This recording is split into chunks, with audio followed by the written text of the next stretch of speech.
ఒక ఊరిలో శివయ్య అనే యువకుడు కట్టెలు కొట్టి వాటిని అమ్మగా వచ్చిన డబ్బుతో జీవించేవాడు. ఎప్పటిలా ఉదయాన్నే లేచి కాళీమాత ఆలయంలో నమస్కరించి అడవికి చేరి ఎండుకట్టెలు సేకరించసాగాడు. అక్కడ నడవలేని స్థితిలో ఉన్న ఓ కుంటి నక్క కనిపించింది. ఎంతో కష్టపడితే గాని తన పొట్ట నిండటం లేదు. మరి వేటాడలేని ఈ నక్క జీవనాధారం ఎలా? దీనికి ఆహారం ఎలా దొరుకుతుంది అనుకుంటూ ఎండుకట్టెలు సేకరించసాగాడు. కొద్ది దూరంలో ఓ పులి గాండ్రింపు వినిపించడంతో అందుబాటులో ఉన్న ఒక పెద్ద చెట్టు ఎక్కి గుబురు కొమ్మల్లో దాగాడు. తను వేటాడిన లేడిని లాక్కుని వచ్చి శివయ్య ఉన్న చెట్టు కిందకు తెచ్చి కడుపు నిండుగా భుజించి మిగిలినది అక్కడే వదిలి వెళ్ళిపోయింది తన దారిన ఆ పులి. ఇది అక్కడే ఉన్న ఆ కుంటినక్క చూసి నెమ్మదిగా తన శరీరాన్ని ఈడ్చుకుంటూ వెళ్ళి పులి వదిలిన ఆహారాన్ని కడుపు నిండా తిని మళ్ళీ దేకుతూ అడవిలోకి వెళ్ళిపోయింది. ఇదంతా చెట్టుపై నుండి చూస్తున్న శివయ్యకు ఆశ్చర్యం కలిగింది.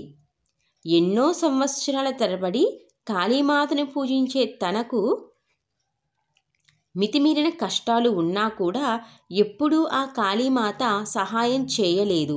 తన జీవితకాలంలో ఏనాడు గుడికి వెళ్ళడం కానీ దేవునికి నమస్కరించడం కానీ చేయని ఈ కుంటి నక్కకు ఉన్న చోటుకి ఆహారం అందించడం చూసిన శివయ్య కాళీమాతపై అలిగి తన గొడ్డలి భుజాన పెట్టుకుని సేకరించిన కట్టెలను అక్కడే వదిలేసి నేరుగా ఊళ్ళోని కాళీమాత ఆలయ మండపంలో కూర్చుని, అమ్మా నాకు ఆహారం పంపించు, అమ్మా నాకు ఆహారం పంపించు అంటూ కళ్ళు మూసుకుని ప్రార్థించసాగాడు.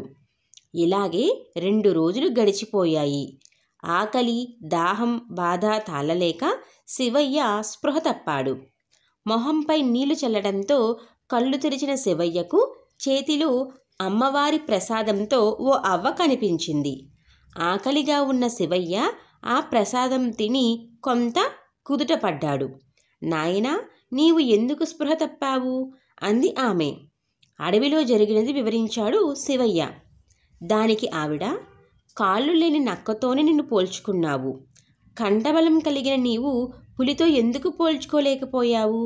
అవయవాలు అన్నీ సరిగా ఉన్న నీవు పులిలా వేటాడి ఆహారం సంపాదించి నువ్వు తినగా మిగిలినది అన్నార్తులకు, పేదలకు, శక్తి లేని వాళ్లకు దానం చెయ్యొచ్చుగా.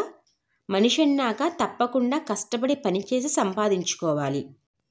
గుడిలో కూర్చుని తినడానికి నీవు కాళ్ళు లేని నక్కవు కాదుగా అంది అవ్వ.